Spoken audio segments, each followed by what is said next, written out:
يقول راجي الخالق هو الأمين وافقي حمدا لمن هداني لسنة العدنان محمد المختار وسيد الأطهار فهذه أرجوزة لطيفة وجيزة. بسم الله الرحمن الرحيم. الحمد لله رب العالمين والصلاة والسلام على أشرف الأنبياء وسيد المرسلين نبينا محمد وعلى آله وصحبه أجمعين.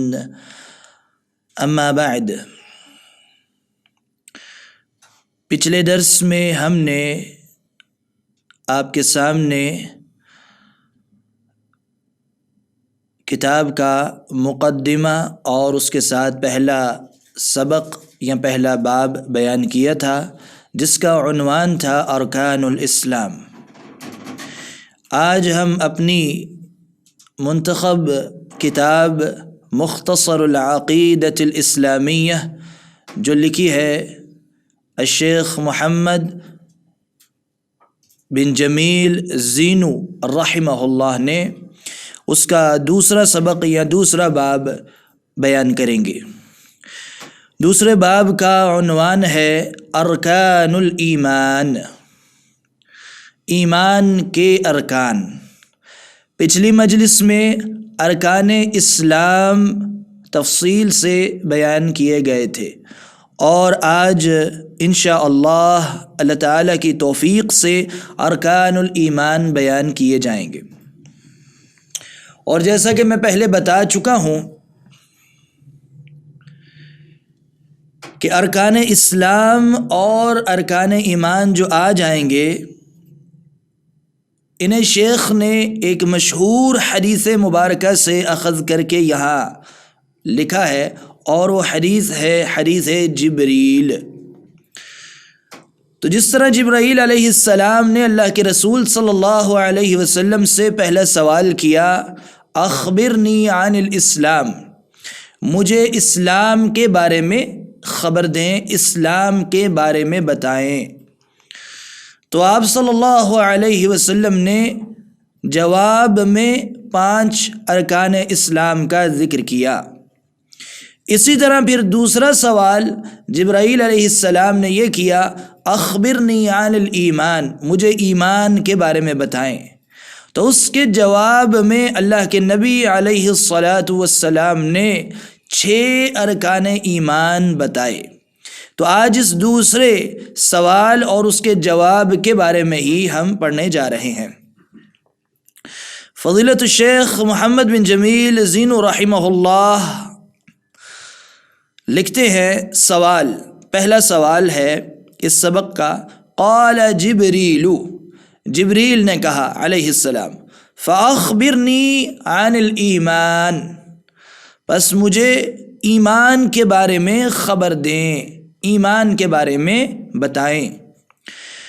جواب یہ ہے، فقال رسول اللہ صلی اللہ علیہ وسلم، تو اللہ کے رسول صلی اللہ علیہ وسلم نے فرمایا، الایمان، ایمان یہ ہے، نمبر 1، ان تؤمن باللہ، کہ تم اللہ پہ ایمان لاؤ۔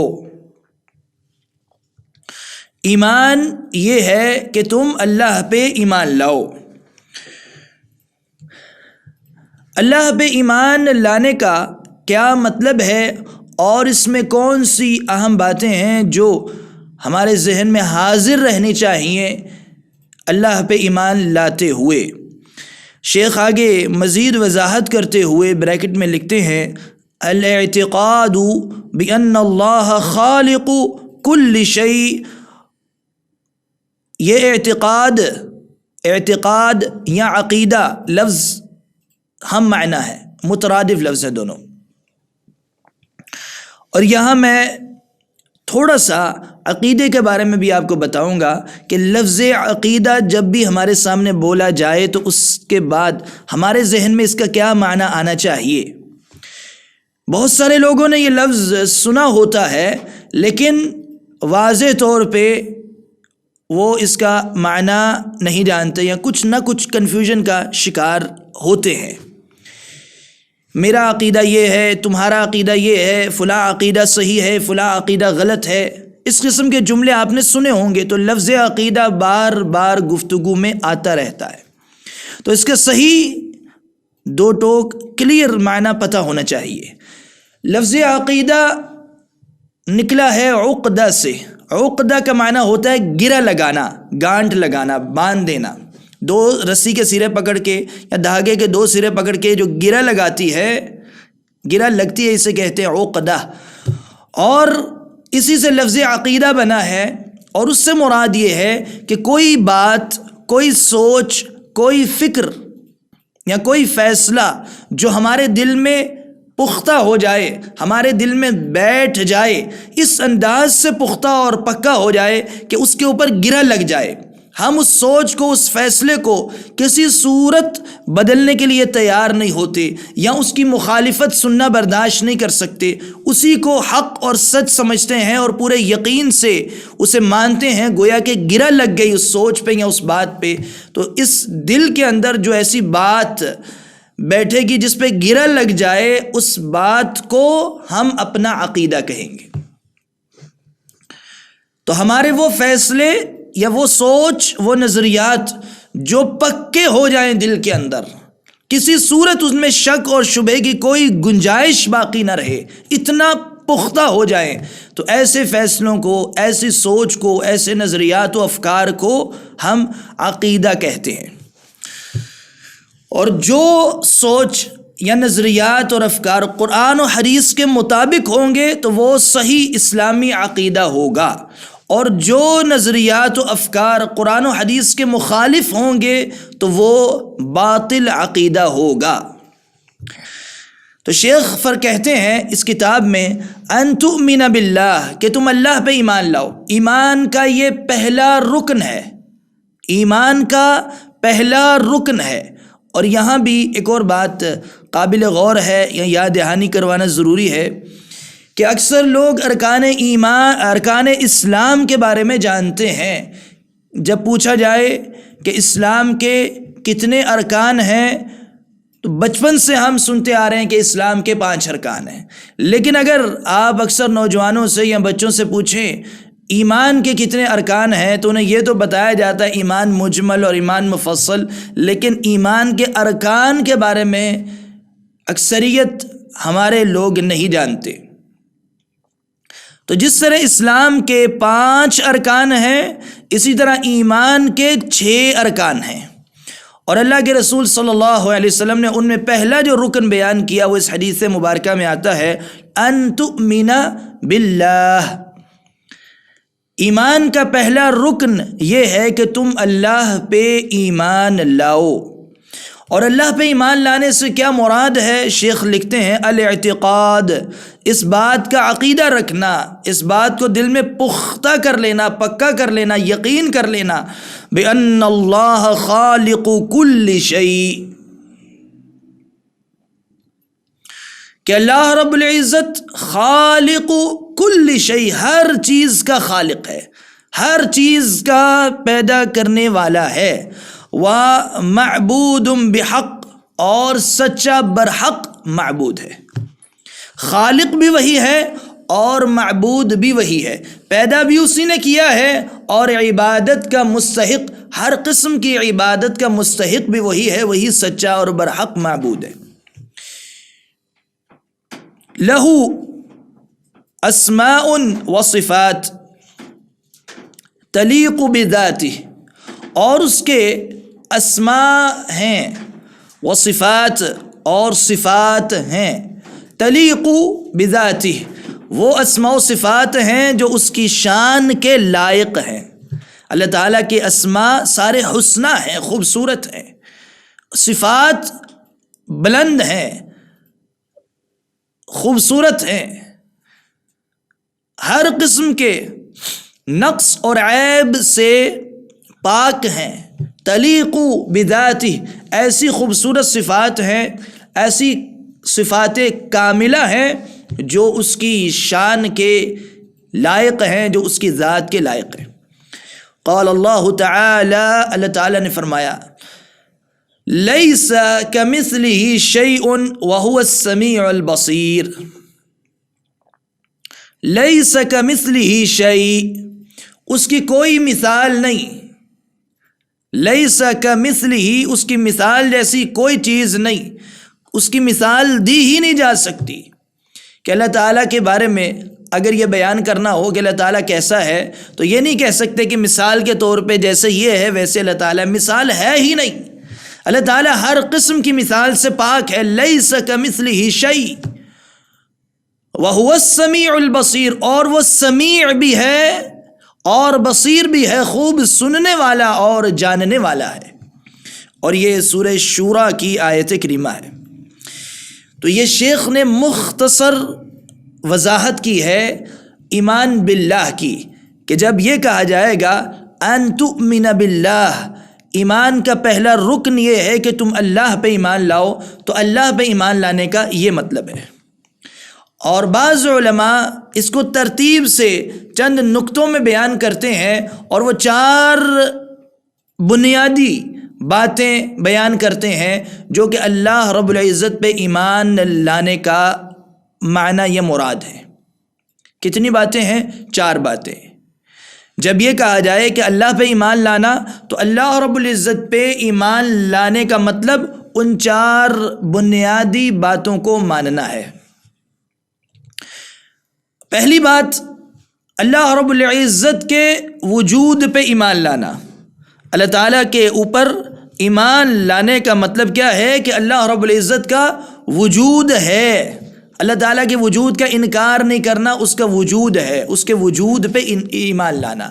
آج بہت سارے ملحدین ہیں جو اللہ تعالیٰ کے وجود کا سرے سے انکار کر رہے ہیں، اور یہ آج ہی نہیں بلکہ زمانہ قدیم سے یہ بدعقیدگی چلتی آ رہی ہے. گمراہ لوگوں کا یہ دعویٰ چلتا آ رہا ہے کہ وہ اللہ تعالیٰ کے وجود سے ہی انکار کر دیتے ہیں، بعض اوقات تکبر اور غرور میں آ کے.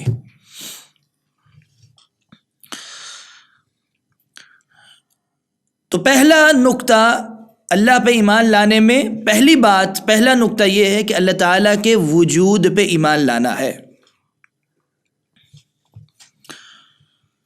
اس کے بعد دوسرا نقطہ، دوسرا پوائنٹ یہ ہے اللہ تعالیٰ پہ ایمان لانے کا مطلب کہ اللہ رب العزت کی ربوبیت پہ ایمان لانا، کہ اللہ تعالیٰ اپنے رب ہونے میں اکیلا ہے، اس کا کوئی شریک نہیں.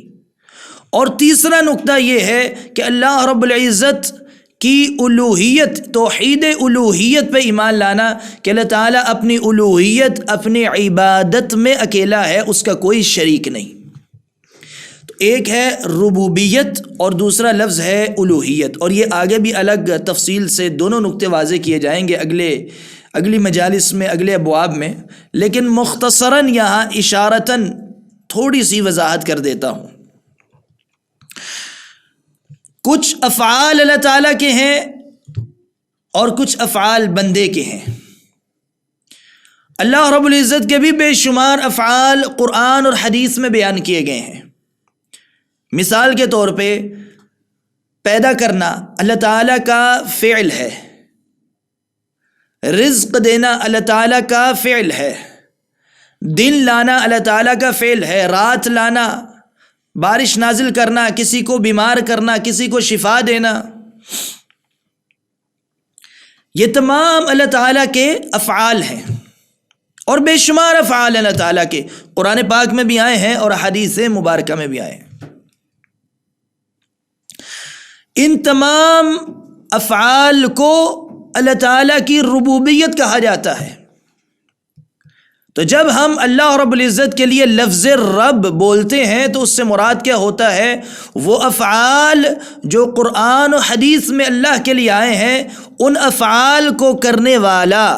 تو جو ان افعال کو کرتا ہے اللہ رب العزت، تو ان افعال کے کرنے کی وجہ سے ہم اللہ تعالیٰ کو رب بولتے ہیں، اور ان افعال کے کرنے کو اللہ تعالیٰ کی ربوبیت کہا جاتا ہے. تو جب بھی لفظ ربوبیت ہمارے سامنے آئے تو ہمارے ذہن میں کیا بات آنی چاہیے؟ اللہ تعالیٰ کی ربوبیت سے مراد اللہ تعالیٰ کے افعال ہیں، اور ان افعال کی وجہ سے، ان افعال کے کرنے کی وجہ سے اللہ تعالیٰ کو رب کہا جاتا ہے۔ تو رب کا معنی فاعل کے معنی میں ہے، لفظ رب فاعل کے معنی میں ہے، کرنے والا، پیدا کرنے والا، رزق دینے والا، دن لانے والا، رات لانے والا، بارش نازل کرنے والا، زندہ کرنے والا، مردہ کرنے والا، مارنے والا، بیماری دینے والا، بیماری اٹھانے والا یعنی شفا دینے والا۔ تو یہ تمام اللہ تعالیٰ کے افعال ہیں۔ تو لفظ رب فاعل کے معنی میں آتا ہے، اور جب لفظ ربوبیت کے ساتھ لفظ توحید جڑ جاتا ہے، ایک لفظ ہے ربوبیت جس کا معنی بیان کر دیا، اللہ رب العزت کے افعال، اور جب ربوبیت لفظ کے ساتھ توحید کا لفظ جڑ جاتا ہے، توحید ربوبیت، تو اس کا مطلب یہ ہوگا کہ اس ربوبیت میں اللہ رب العزت اکیلا ہے، اس کا کوئی شریک نہیں۔ تو توحید لفظ سے اکیلے ہونے کا معنی سامنے آئے گا، وحدانیت کا معنی سامنے آئے گا۔ تو توحید ربوبیت یعنی اللہ رب العزت اپنی ربوبیت میں اکیلا ہے، اس کا کوئی شریک نہیں، یعنی جو اس کے افعال ہیں ان افعال میں وہ اکیلا ہے، اکیلا پیدا کرتا ہے، اکیلا رزق دیتا ہے، اکیلا زندہ کرتا ہے، اکیلا مارتا ہے، اکیلا بارش نازل کرتا ہے، اکیلا ہی شفا دیتا ہے، اکیلا ہی اولاد دیتا ہے، یہ سارے افعال اللہ تعالیٰ اکیلا کرتا ہے۔ ان افعال میں اللہ رب العزت کا کوئی شریک نہیں۔ تو شراکت کی نفی اور اللہ تعالیٰ ہی یہ سب کچھ کرتا ہے، یہ معنی لفظ توحید سے آتا ہے۔ توحید ربوبیت یعنی اس ربوبیت میں اللہ تعالیٰ اکیلا ہے، اس کا کوئی شریک نہیں۔ اب یہاں ایک اور دوسرا لفظ ہے رب کے علاوہ یا ربوبیت کے علاوہ، وہ ہے الوہیت۔ الوہیت کہتے ہیں عبادت کو، اور عبادت اللہ تعالیٰ کی جاتی ہے۔ عبادت کس کا فعل ہے؟ عبادت بندے کا فعل ہے، بندے کا کام ہے۔ بندہ عبادت کرتا ہے، کس کے لیے کرتا ہے؟ اللہ تعالیٰ کے لیے کرتا ہے۔ تو الوہیت یعنی عبادت بندے کے افعال اللہ رب العزت کے لیے۔ تو ربوبیت میں اللہ تعالیٰ کے افعال اور الوہیت میں بندے کے افعال اللہ کے لیے۔ اور جب الوہیت کے ساتھ لفظ توحید جڑ جائے گا تو اس کا مطلب یہ ہوگا کہ اللہ رب العزت اپنی الوہیت یعنی اپنی عبادت میں جو بندوں سے وہ کرواتا ہے اکیلا ہے، اس کا کوئی شریک نہیں۔ تو توحید الوہیت میں بندے کا فعل صرف اور صرف اللہ رب العزت کے لیے، بندے کی تمام عبادات اللہ رب العزت کے لیے۔ تو یہ فرق ہو گیا توحید ربوبیت اور توحید الوہیت۔ اور مزید اگلی مجالس میں جب انشاءاللہ آئے گا تو اس میں مزید اور باتیں بھی آئیں گی، تو اگر کوئی بات رہ جائے گی تو وہاں انشاءاللہ بیان ہو جائے گی۔ تو یہ 3 نکتے ہو گئے، ان تؤمن باللہ کہ تم اللہ پہ ایمان لاؤ، ان تؤمن باللہ کہ تم اللہ پہ ایمان لاؤ، یہ ایمان کا پہلا رکن ہے۔ اور ایمان کے پہلے رکن میں پہلی بات اللہ تعالیٰ کے وجود پہ ایمان لانا، اللہ تعالیٰ کی توحید ربوبیت پہ ایمان لانا، اللہ رب العزت کی توحید الوہیت پہ ایمان لانا، یہ 3 باتیں۔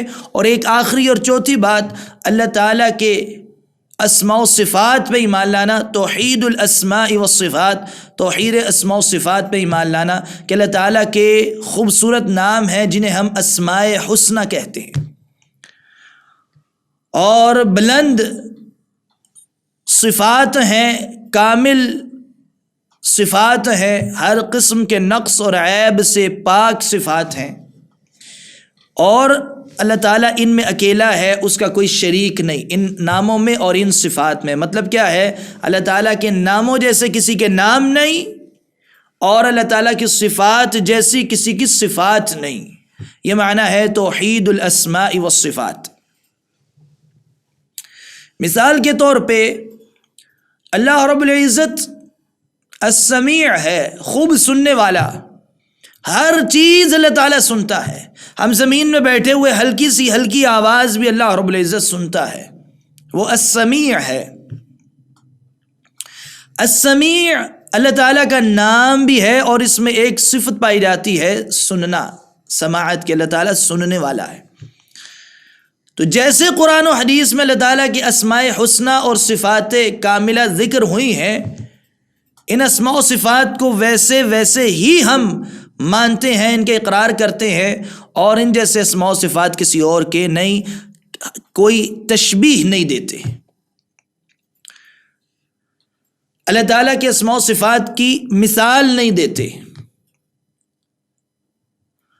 ان کی کیفیت بھی بیان نہیں کرتے کہ اللہ تعالیٰ کی فلاں صفت ایسے ہے، یہ بھی نہیں کہتے. مثال کے طور پہ اللہ تعالیٰ کی صفت ہے اللہ رب العزت عرش پہ بلند ہے. قرآن پاک کی آیت کریمہ الرحمن علی العرش استوى، رحمان عرش پہ مستوی ہے. کوئی پوچھے کیسے، جیسے کہ امام مالک رحمہ اللہ سے کسی نے پوچھا تھا کہ اللہ تعالیٰ عرش پہ مستوی ہے کیسے، اس کی کیفیت کیا ہے؟ تو امام صاحب نے جواب دیا تھا الاستواء معلوم، کہ اللہ تعالیٰ کا استواء عرش پہ بلند ہونا معلوم ہے. والکیف مجہول، اور اس کی کیفیت مجہول ہے، بتائی نہیں گئی، نہ قرآن میں آئی نہ حدیث میں آئی. والسؤال عنہ بدعہ، اور اس کیفیت کے بارے میں سوال کرنا بدعت ہے. فمن جحد به فقد کفر، اور جس نے اس صفت کا انکار کیا، اللہ تعالیٰ کے بلند ہونے کا انکار کیا، فقد کفر، تو اس نے کفر کیا. تو اللہ رب العزت کی صفات کی تشبیہ نہیں دینی، مثال نہیں دینی، کیفیت بیان نہیں کرنی، نہ ان کا انکار کرنا ہے اور نہ ان کے اندر تأویل کرنی ہے. یہ 5 باتیں ہو گئی. نہ کیفیت بیان کرنی ہے، نہ مثال دینی ہے، نہ تشبیہ دینی ہے، نہ انکار کرنا ہے، کسی بھی اسماء و صفات میں سے کسی اسم کا یا صفت کا انکار بھی نہیں کرنا. اور 5ویں بات جو بڑی اہم ہے، تأویل بھی نہیں کرنی. تأویل کسے کہتے ہیں؟ معنی بدل دینا.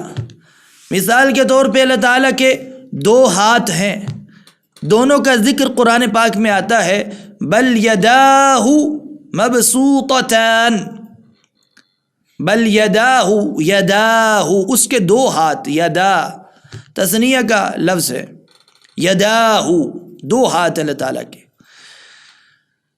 تو ہم یہ مانتے ہیں کہ اللہ تعالیٰ نے 2 ہاتھوں کا ذکر کیا ہے تو 2 ہاتھ ہی ہیں، جیسے اس کی شان کے لائق ہیں. ہمیں نہیں پتہ کیسے ہیں، انسانوں کے ساتھ تشبیہ نہیں دینی کہ اللہ تعالیٰ کے 2 ہاتھ ایسے ہیں جیسے انسانوں کے ہیں، یہ نہیں کرنا. نہ تشبیہ دینی ہے کیسے ہیں، کیفیت بیان نہیں کرنی، مثال نہیں دینی، نہ انکار کرنا ہے اور نہ معنی بدلنا ہے. 2 ہاتھوں کا ذکر آیا تو 2 ہاتھ ہی ہیں، ہاتھوں سے مراد ہاتھ ہی ہیں، کیسے ہیں، جیسے اس کی شان کے لائق ہے. اگر کوئی کہے کہ ہاتھوں سے مراد قدرت ہے تو ہم کہیں گے اللہ تعالیٰ قدیر ہے، قدرت والا ہے، لیکن ہاتھ ہونا یہ الگ صفت ہے جیسے اس کی شان کے لائق ہے. تو یہ ہے 4تھا نقطہ اللہ تعالیٰ پہ ایمان لانے میں، اللہ رب العزت کے اسماء و صفات پہ ایمان لانا، یعنی توحید الاسماء والصفات. آگے چلتے ہیں، اگلا رکن، دوسرا رکن. شیخ لکھتے ہیں وَمَلَائِكَتِهِ، اور تم ایمان لاؤ کس پہ؟ اللہ پہ ایمان لانے کے بعد اور اس کے فرشتوں پہ ایمان لانا. فرشتے کیا ہے؟ مخلوقات من النور، نور سے پیدا کی ہوئی مخلوق ہے. لِتَنْفِيذِ أَوَامِرِ اللَّهِ لَا نَرَاهُمْ، اور فرشتے کیا کرتے ہیں؟ اللہ تعالیٰ کے اوامر کو نافذ کرتے ہیں. اللہ تعالیٰ جو حکم دیتا ہے ویسا ہی کرتے ہیں. قرآن پاک کی آیت کریمہ ہے لا يعصون اللہ ما امرهم، فرشتے کبھی بھی اللہ تعالیٰ کی نافرمانی نہیں کرتے، کبھی وہ نافرمانی نہیں کرتے، معصیت نہیں کرتے جس کا انہیں حکم دیا جاتا ہے۔ وَيَفْعَلُونَ مَا يُؤْمَرُونَ، اور وہ کرتے ہیں جس کام کا انہیں حکم دیا جاتا ہے، امر دیا جاتا ہے۔ لا نراہم، آگے شیخ کہتے ہیں اور ہم انہیں دیکھتے نہیں، لا نراہم، ہم انہیں دیکھ نہیں سکتے۔ تو فرشتے بھی اللہ رب العزت کی مخلوق ہے۔ فرشتوں کے حوالے سے بھی کچھ اہم نکتے ذہن میں رہنے چاہیے جب کہا جائے الایمان بالملائکہ، ملائکہ پہ ایمان لانا، تو اس کا مطلب کیا ہے؟ نمبر 1،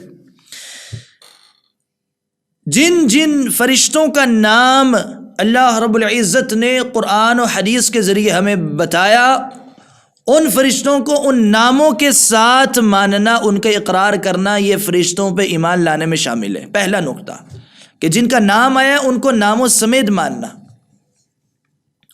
جیسے کہ کس کس کا نام آیا ہے؟ جبریل و میکائیل، قرآن پاک میں سورہ بقرہ میں آیا ہے، اور اسی طرح اور بھی فرشتوں کا نام آیا ہے،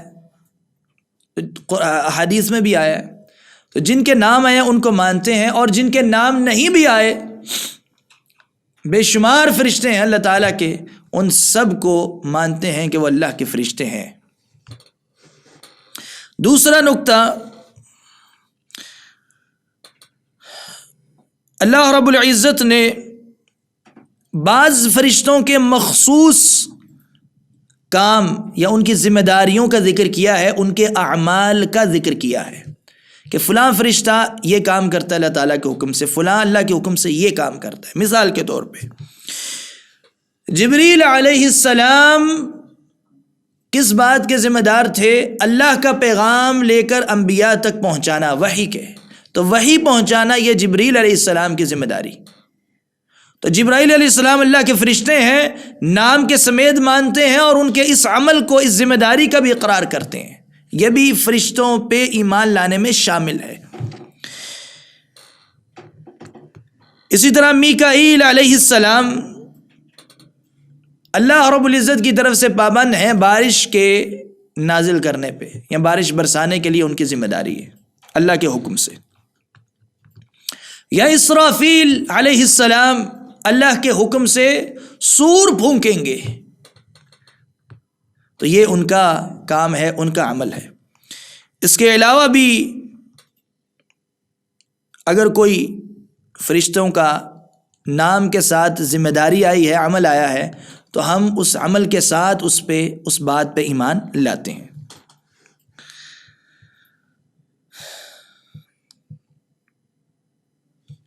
تو یہ ہے فرشتوں پہ ایمان لانا۔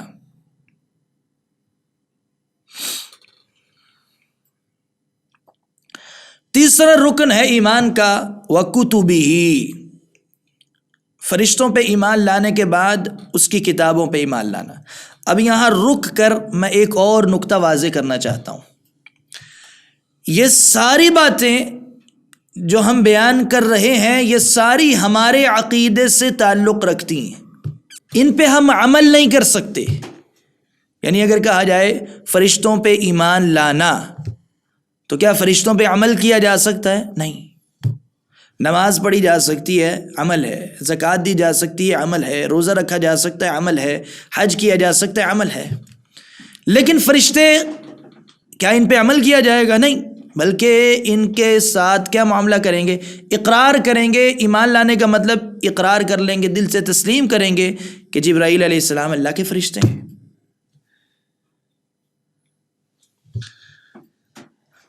تو یہ ایمان کے وہ مسائل ہیں جن کا تعلق ہمارے عمل سے نہیں بلکہ ہمارے دل سے، ہمارے عقیدے سے ہے۔ تو عقیدے کے مسائل دل سے تعلق رکھتے ہیں کہ ان پہ یقین کرنا ہے، دل سے ان کا اقرار کرنا ہے، ان پہ عمل نہیں کر سکتے۔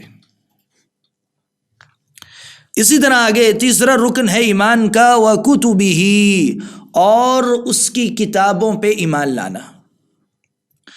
اللہ رب العزت کی کتابیں ہیں، آگے شیخ لکھتے ہیں منہا التورات، اس کی کتابوں میں سے تورات ہے، والانجیل، اور انجیل ہے، والزبور اور زبور ہے، والقرآن اور قرآن پاک،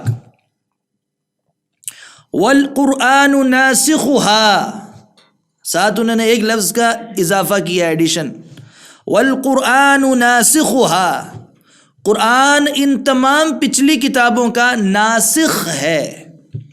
ناسخ کسے کہتے ہیں؟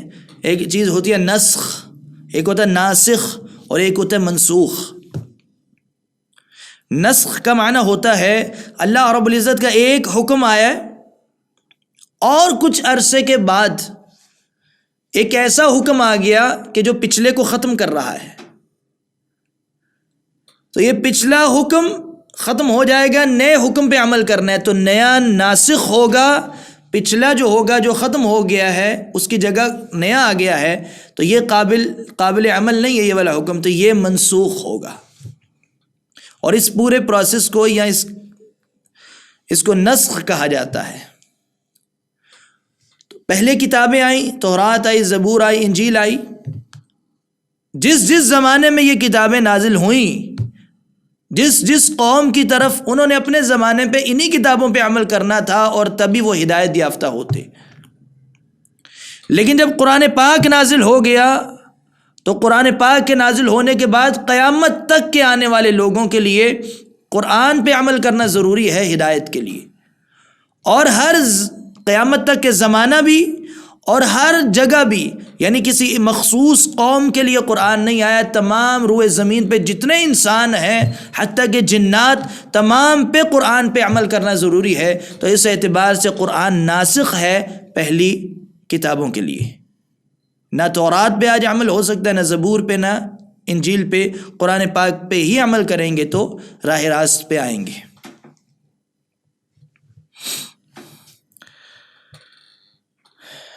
تو اللہ رب العزت کی کتابوں پہ ایمان لانا، اس میں بھی 4 اہم نقطے شامل ہیں۔ پہلا نقطہ ہے ان نؤمن بان اللہ تعالی انزل علی الرسل کتبا وانها من عند اللہ، اس بات پہ ایمان لانا کہ اللہ تعالیٰ نے کتابیں نازل کی ہیں، جس طرح قرآن اللہ کی کتاب ہے، پہلی کتابیں بھی تورات، زبور، انجیل وغیرہ بھی اللہ تعالیٰ کی طرف سے ہی نازل کردہ تھیں۔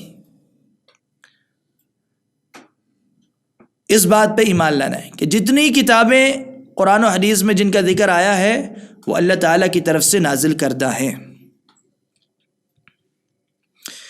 اور آج جو تورات موجود ہیں یا زبور یا انجیل، وہ کتابیں اللہ کی طرف سے نہیں بلکہ ان کے اندر تحریف ہو گئی۔ اصل اللہ کی طرف سے آئیں، بعد میں لوگوں نے ان کے اندر تبدیلی کی، تحریف کی، لیکن اصل میں کس کی طرف سے تھی؟ اللہ تعالیٰ کی طرف سے۔ اس بات پہ ہم ایمان لاتے ہیں۔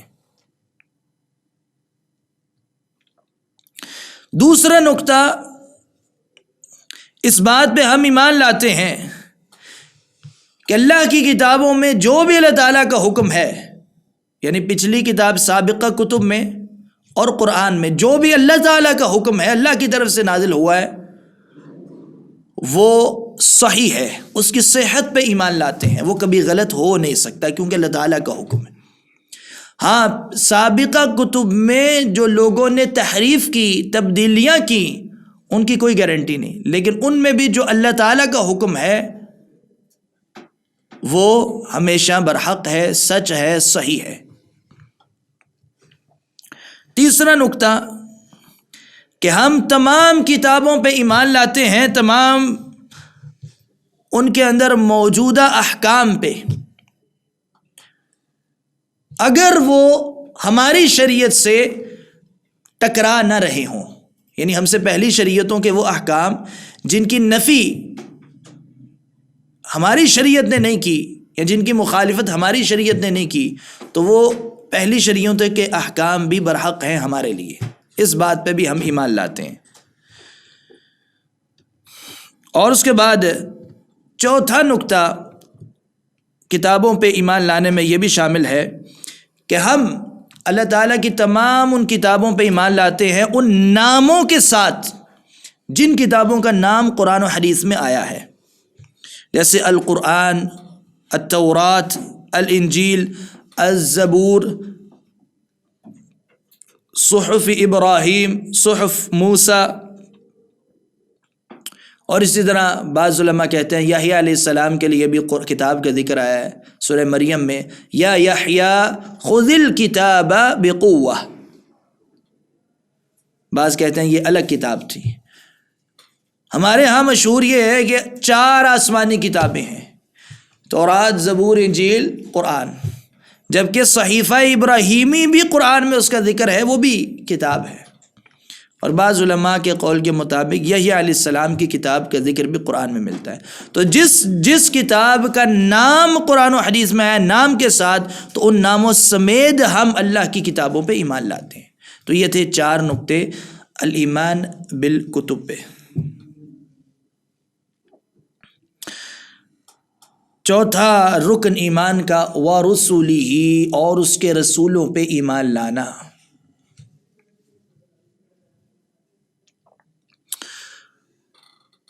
پہلے رسول ہیں نوح علیہ السلام۔ شیخ آگے لکھتے ہیں اولہم نوح وآخرہم محمد صلی اللہ علیہ وسلم۔ پہلے رسول ہیں نوح علیہ السلام اور آخری رسول ہیں محمد صلی اللہ علیہ وسلم۔ اللہ رب العزت کے رسولوں پہ ایمان لانا یہ چوتھا رکن ہے ایمان کا۔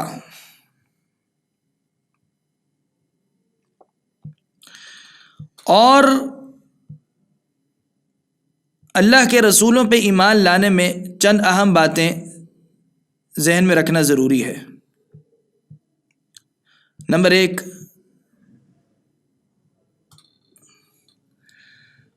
اللہ تعالیٰ کے تمام رسولوں پہ ایمان لاتے ہیں۔ بعض کا ذکر اللہ تعالیٰ نے قرآن پاک میں کیا ہے اور بعض کا ذکر قرآن پاک میں نہیں کیا گیا۔ بعض کا ذکر قرآن پاک میں کیا گیا ہے اور بعض کا ذکر نہیں کیا گیا، اور اس بات کی طرف اشارہ قرآن پاک میں ہی ہے کہ بعض رسول ایسے ہیں جن کا قصہ ہم نے تمہارے سامنے بیان کیا، جن کا ذکر تمہارے سامنے کیا، اور بعض رسول ایسے ہیں لم نقصصہم علیک، جن کا ذکر ہم نے تمہارے سامنے نہیں کیا۔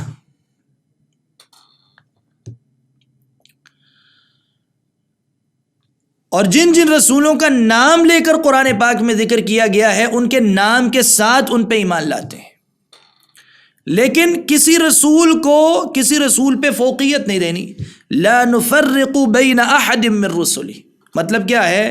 کسی ایک رسول کا نام لے کر معین کر کے کسی دوسرے رسول کو معین کر کے یہ نہیں کہہ سکتے فلاں رسول فلاں سے بہتر ہے۔ ہاں، جنرلی عمومی طور پہ یہ ہمارا عقیدہ ہے کہ آپ صلی اللہ علیہ وسلم تمام انبیاء، تمام رسول سے افضل ہیں، لیکن معین کر کے نام لے کر کسی رسول کو کسی دوسرے رسول پہ فوقیت نہیں دینی، اس سے بھی حدیث مبارکہ میں منع کیا گیا ہے۔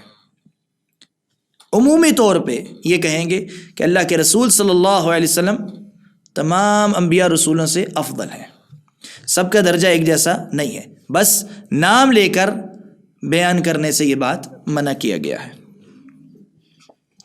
ان رسولوں میں 5 رسول ایسے ہیں جنہیں اولو العزم کہا جاتا ہے، اور وہ کون کون سے ہیں؟ نوح علیہ السلام، ابراہیم علیہ السلام، موسیٰ علیہ السلام، عیسیٰ علیہ السلام، اور اللہ کے رسول صلی اللہ علیہ وسلم۔ آپ صلی اللہ علیہ وسلم نے فرمایا انا سید ولد آدم، میں آدم کی اولاد کا سردار ہوں۔ اس حدیث مبارکہ سے پتہ چلا کہ آپ تمام انبیاء رسول میں سب سے افضل ہیں۔ اور دوسری دلیل اس بات کی یہ بھی ہے کہ آپ نے تمام انبیاء رسولوں کی امامت کروائی جب آپ کو اسراء اور معراج کروایا گیا۔ پھر اس کے بعد آپ صلی اللہ علیہ وسلم کے بعد دوسرے درجے پہ جو افضلیت کا بعد والا مقام آپ کے بعد جو ہے وہ ابراہیم علیہ السلام کا ہے۔ اور اس کی دلیل کیا ہے؟ اللہ تعالیٰ نے قرآن پاک میں فرمایا وَاتَّخَذَ اللَّهُ إِبْرَاهِيمَ خَلِيلًا، وَاتَّخَذَ اللَّهُ إِبْرَاهِيمَ، اللہ نے بنایا ابراہیم کو خلیلا۔ خلیل کا معنی ہوتا ہے جس سے سب سے بڑھ کے محبت کی جائے، تو ابراہیم علیہ السلام اللہ کے خلیل ہیں، اور یہاں یہ بھی یاد رہے کہ آپ صلی اللہ علیہ وسلم کے لیے بھی لفظ خلیل آیا ہے کہ جس طرح ابراہیم علیہ السلام کو اللہ تعالیٰ نے اپنا خلیل بنایا، اللہ کے رسول صلی اللہ علیہ وسلم کو بھی اللہ تعالیٰ نے اپنا خلیل بنایا۔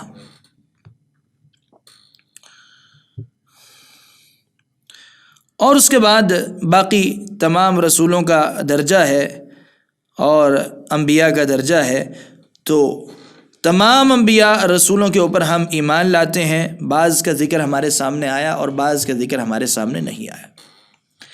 کن رسولوں کا ذکر ہمارے سامنے قرآن و حدیث میں آیا ہے؟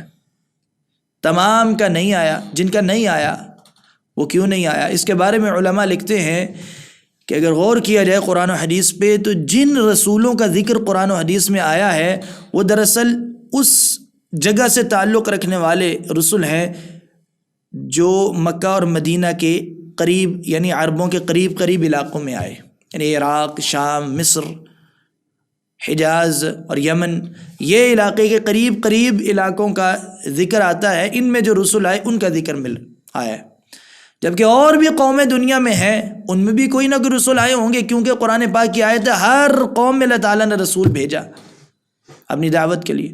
تو باقی اقوام میں جو رسول آئے ان کا ذکر نہیں آیا۔ تو جو قریب قریب تھے اللہ کے رسول صلی اللہ علیہ وسلم کی جگہ، یعنی مکہ اور مدینہ کے عربوں کے جو قریب رسول آئے، ان کا ذکر قرآن و حدیث میں ہمیں ملتا ہے۔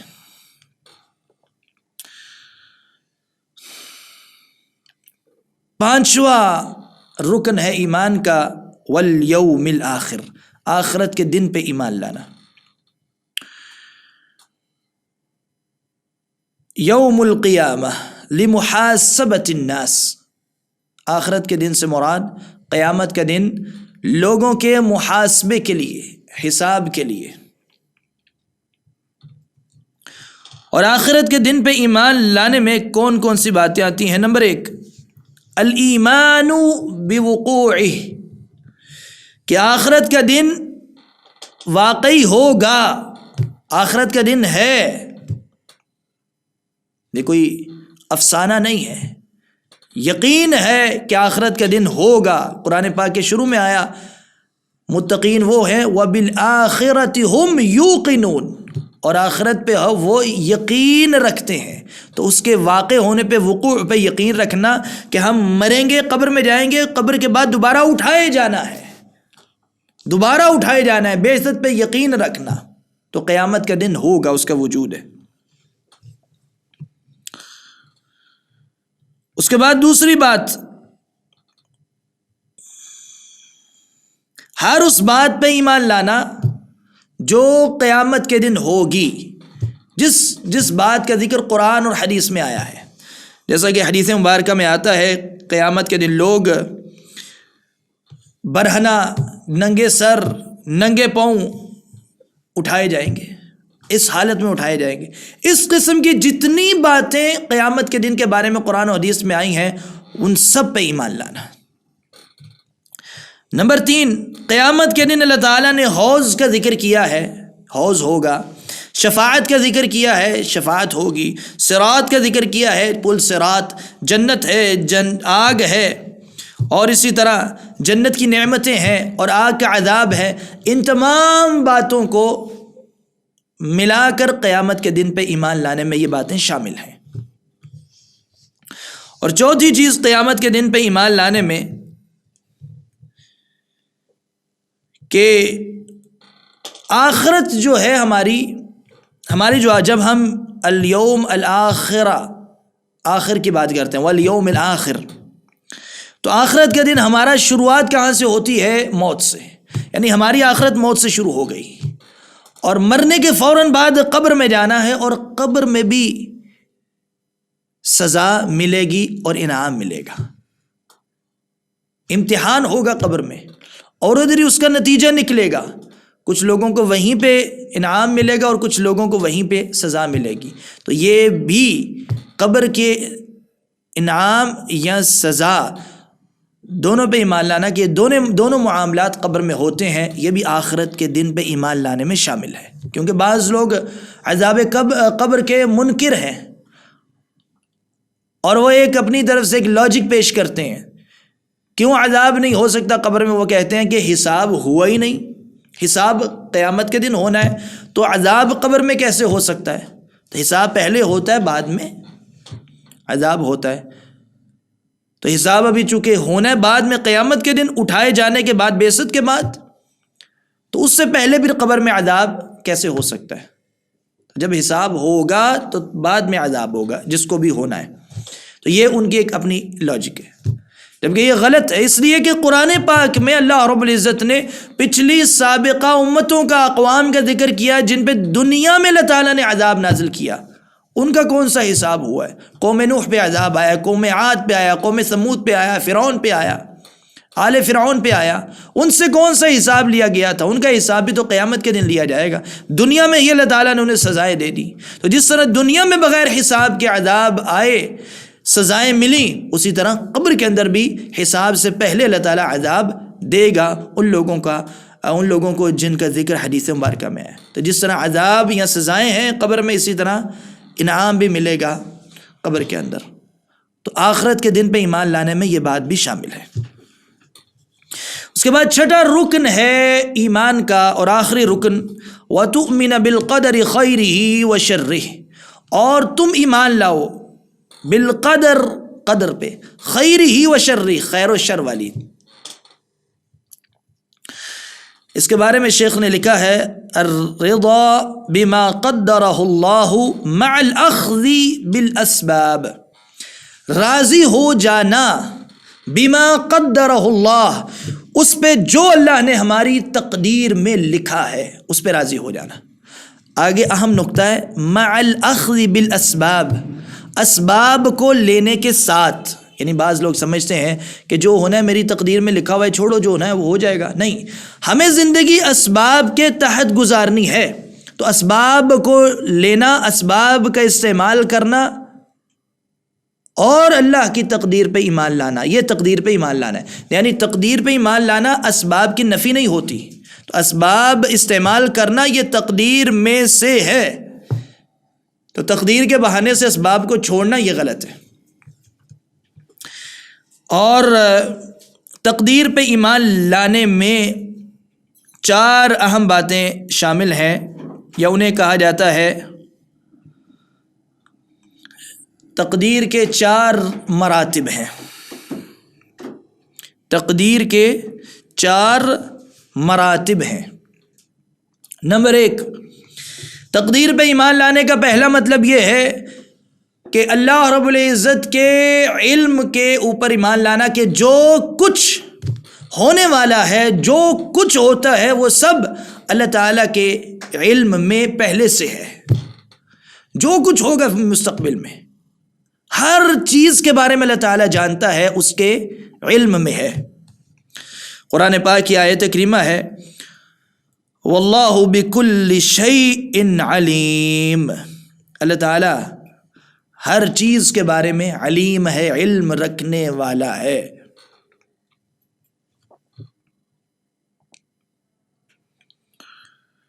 اسی طرح اللہ رب العزت نے جب قلم کو پیدا کیا تو حدیث مبارکہ میں آتا ہے اللہ رب العزت نے حکم دیا اکتب، قلم کو کہا لکھ. قال ربی وماذا اکتب، قلم نے کہا ہے میرے رب میں کیا لکھوں؟ تو اللہ تعالیٰ نے فرمایا اکتب ما ہوا کائن، لکھ دے جو ہونے والا ہے. فجرا تلک الساعہ بما ہوا کائن الی یوم القیامہ، قلم چلی اور سب کچھ اللہ کے حکم سے لکھ دیا جو کچھ قیامت تک ہونے والا ہے. تو یہ 2 نقطے ہمیں پتہ چلے. اللہ کی تقدیر پہ ایمان لانے کے 4 مراتب ہیں، جن میں پہلے 2 مرتبے کون کون سے ہیں؟ پہلا مرتبہ اللہ تعالیٰ کا علم، جو کچھ ہوگا وہ اللہ کے علم میں ہے. دوسرا مرتبہ اللہ تعالیٰ نے اپنے علم کے ذریعے جو کچھ ہونے والا ہے وہ سب لکھ دیا ہے، قلم کو حکم دیا، اس نے سب کچھ لکھ دیا لوح محفوظ پہ. یہ دوسری بات، دوسرا نقطہ، یعنی جو کچھ ہم کر رہے ہیں یہ سب کچھ لکھا ہوا ہے، اللہ تعالیٰ کے علم میں بھی ہے اور اللہ تعالیٰ کے حکم سے لکھا بھی ہوا ہے.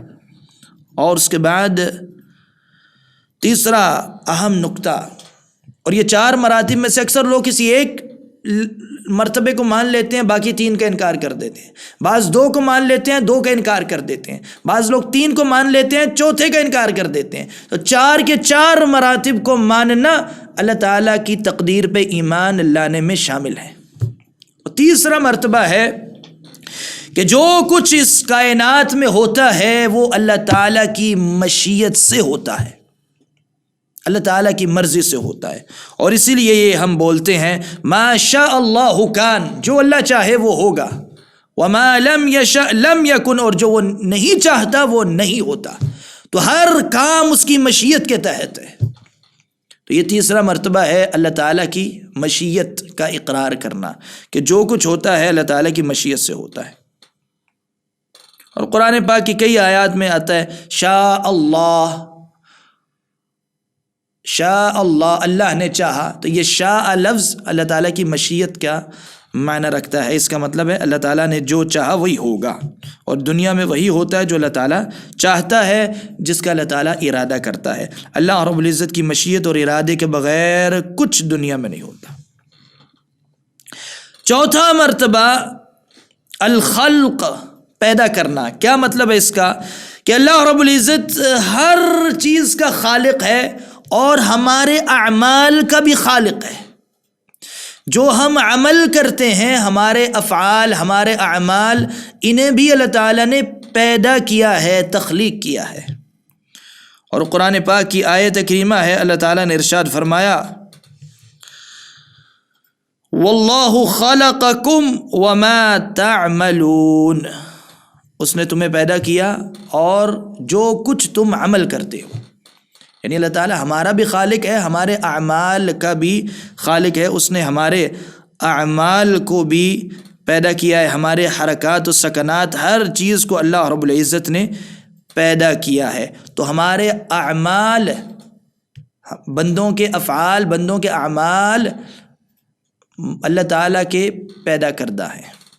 تو یہ بات ماننا یہ تقدیر کا چوتھا مرتبہ ہے۔ اب اس میں بہت سارے سوالات پیدا ہوتے ہیں، بہت سارے سوالات ذہن میں آتے ہیں۔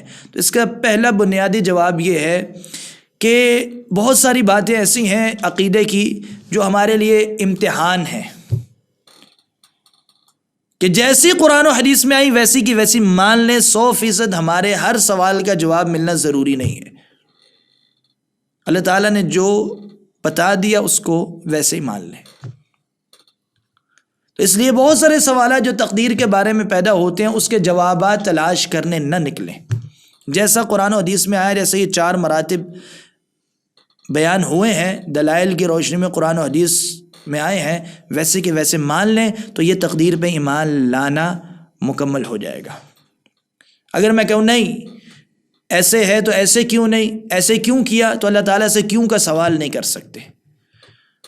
اس لیے بہتری اور ہماری حفاظت اسی میں ہے کہ ہم اس پہ اکتفا کریں جتنا قرآن و حدیث میں ہمیں بیان کیا گیا ہے۔ تو یہ 4 مراتب تھے تقدیر کے۔ تو 6 ارکان ایمان آج ہم نے پڑھے۔ جب جبرائیل علیہ السلام نے سوال کیا اخبرنی عن الایمان، مجھے ایمان کے بارے میں بتائیں، ایمان کے بارے میں خبر دیں، تو آپ صلی اللہ علیہ وسلم نے یہی 6 ارکان ایمان بیان کیے۔ اور وہ کون کون سے ہیں؟ ان تؤمن باللہ، اللہ پہ ایمان لانا، وملائکتہ، اس کے ملائکہ پہ ایمان لانا، وکتبہ، اس کی کتابوں پہ ایمان لانا، ورسلہ، اس کے رسولوں پہ، والیوم الآخر، اور آخرت کے دن پہ، اور 6 آخری رکن وتؤمن بالقدر خیرہ وشرہ، تقدیر پہ ایمان لانا۔ تو یہیں پہ ہم اپنی بات کو آج ختم کرتے ہیں۔ اللہ تعالیٰ سے دعا کے ساتھ اللہ تعالیٰ ہمارے سینے کو کھول دے، صحیح اسلامی عقیدے کی سمجھ عطا فرمائے، اور اسی پہ قائم و دائم رکھے، اور اسی پہ ہمارا خاتمہ فرمائے۔ انشاءاللہ اگلی مجلس میں اگلے باب کے ساتھ حاضر ہوں گے۔ وصلی اللہ علی نبینا محمد وعلی آلہ وصحبہ اجمعین۔